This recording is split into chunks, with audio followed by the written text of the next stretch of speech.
One advantage of a reverse inflation is that it puts you in a position to observe the canopy directly as it comes up and to quickly respond as appropriate.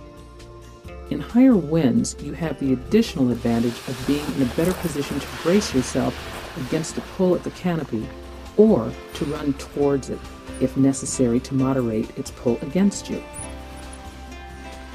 If conditions are smooth and there is no possibility of being pulled unexpectedly into the air by a gust or sudden thermal, you can kite the canopy while reversed and inspect it easily at your leisure.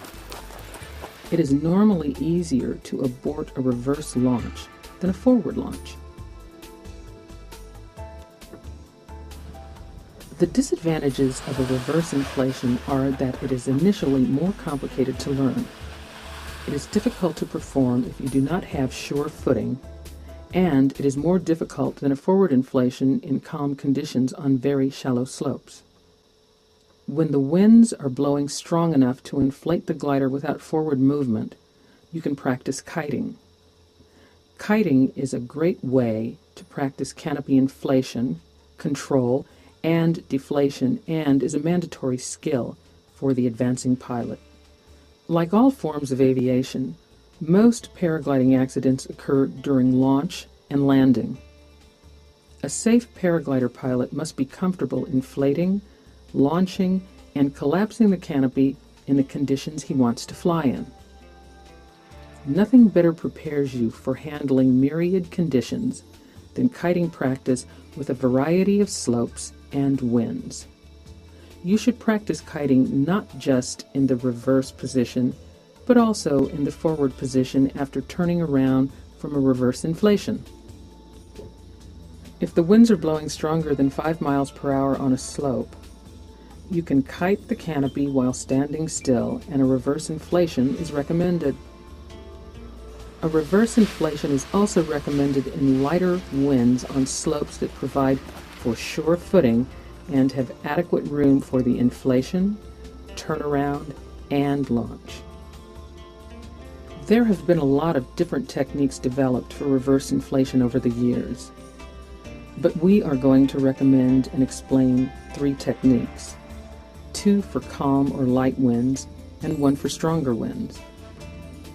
The key to each of these techniques is that the pilot starts with the correct brake handles in the correct hands, and therefore does not have to let go of the brakes and grab them again when turning to face forward. The variations in technique involve how the pilot holds the risers during layout and initial inflation. Initially, you may find it best to learn a single technique for calm or light winds. Then, once you are comfortable with it, you should learn the other variation.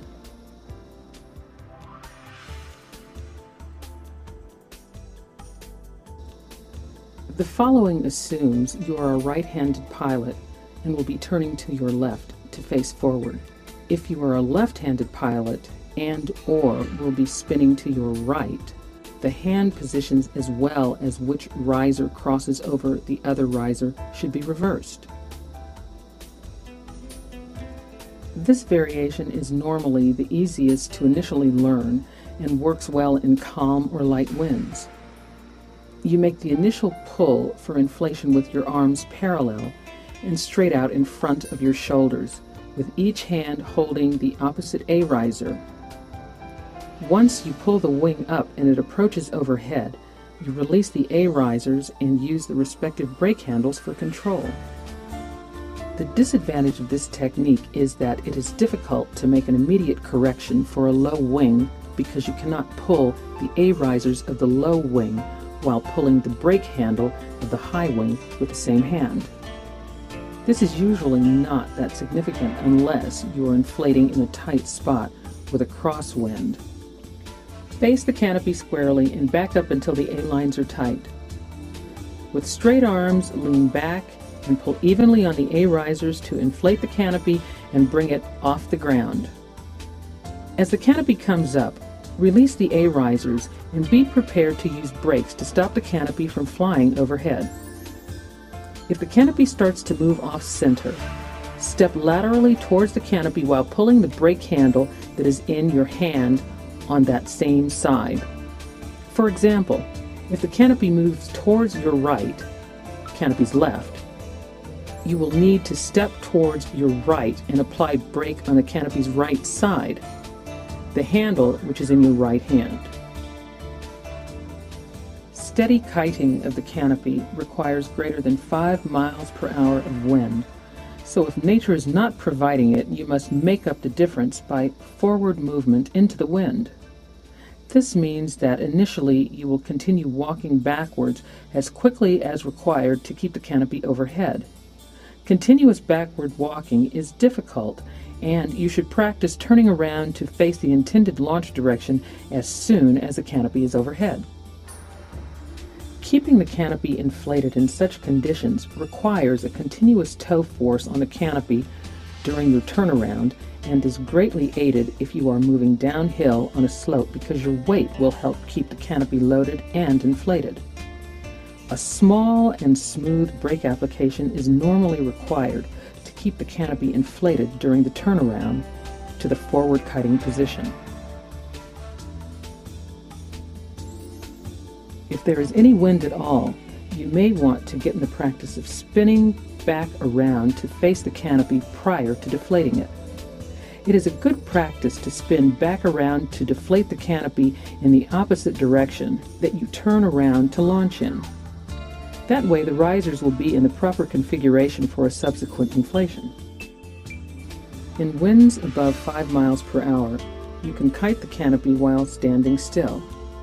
You should always have your brake handles in the respective hands prior to inflating for flight.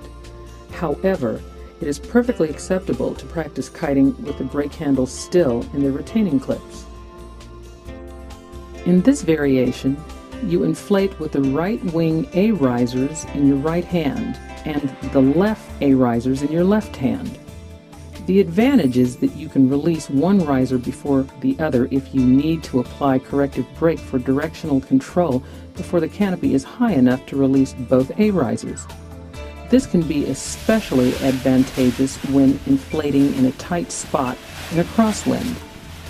The disadvantage is you start the inflation with your arms crossed, which can be more difficult to learn. Disconnect the brake handles and grasp them in their respective hands. Keep your right hand under the risers, reach all the way under and to the left to grasp the right wing A risers just below the quick links in your right hand.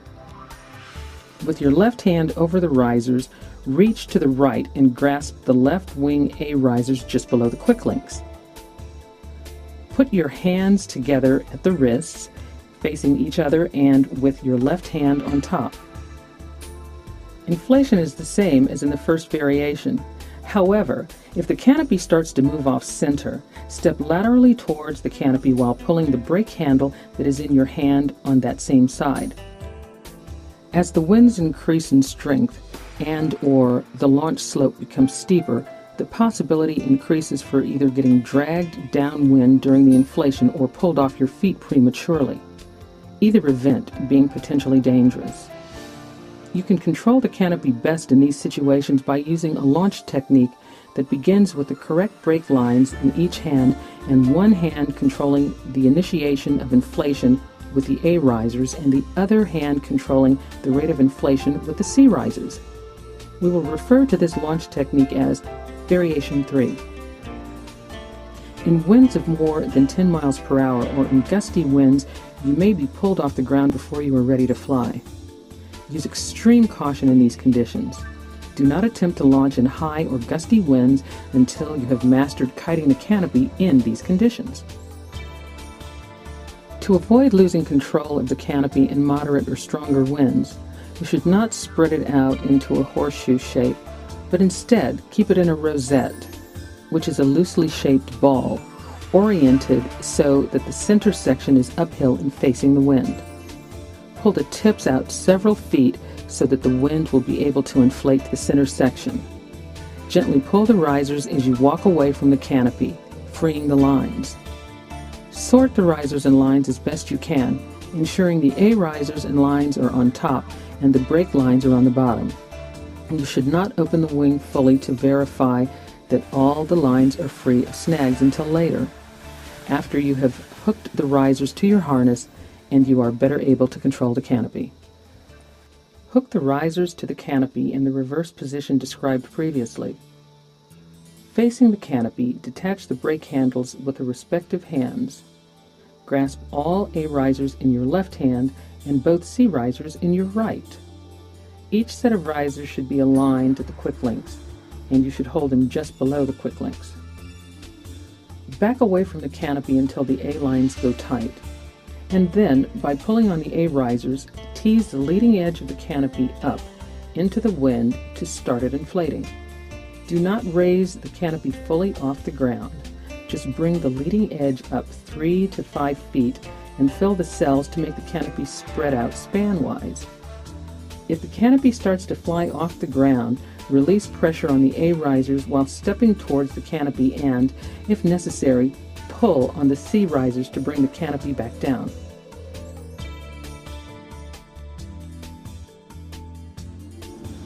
In higher winds, you should only use the inner A risers for the inflation. As the canopy builds into a wall, you will be able to fully verify that the risers and lines are correctly routed and free of snags. If you discover this is not the case, then collapse the wing, bundle it back into a loose rosette as required, and fix the problem.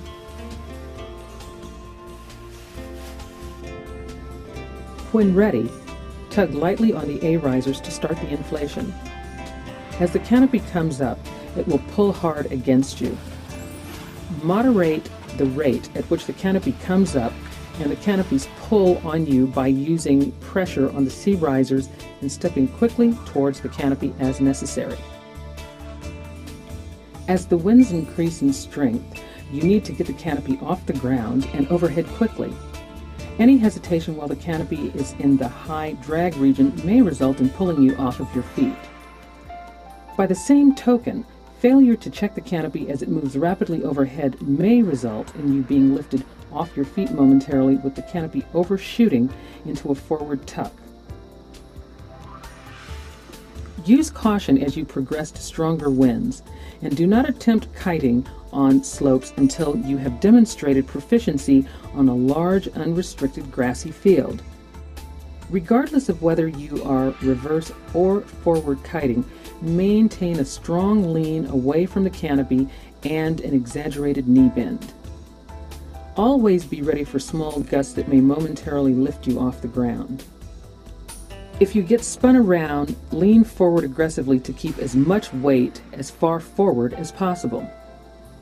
If you ever start to lose control of your position, quickly reach up and pull both C risers fully while spinning to face the canopy and running towards it. Sooner or later, while you're trying to inflate or control the canopy on the ground, it's going to come down with a partial twist, with one wingtip flying over the top of the canopy and coming to rest upside down. Simply pull on the brake line on the side of the canopy, which is nose first.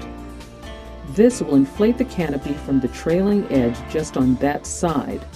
The wingtip will fly up and back over to its normal position.